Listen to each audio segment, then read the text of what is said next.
supplies of drinking water were also vulnerable to contamination. A city of more than 1 million people, all going to the same fountains, each with his own bucket, all with their bacteria entering into the water, which will then have a secondary infection. So the next person coming around is not only adding his bacteria to the water basins, but is taking someone else's. Rome's famous sewers are designed primarily to channel rainwater, so residents struggle with a mountain of human waste.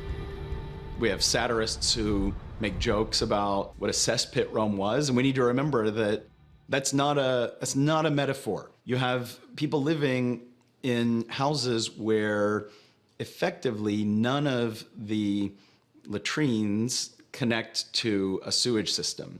So the Romans used chamber pots and cesspits, and very often the bathroom was located in or right next to the kitchen because it was simplest to have one little pit where you could throw everything in. A Roman house must have really stunk, and the city itself must have had a really fetid odor.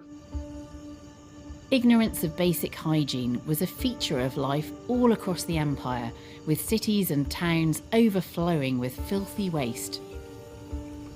In Pompeii, we can see where engineers even built stepping stones to help walkers navigate its fetid streets.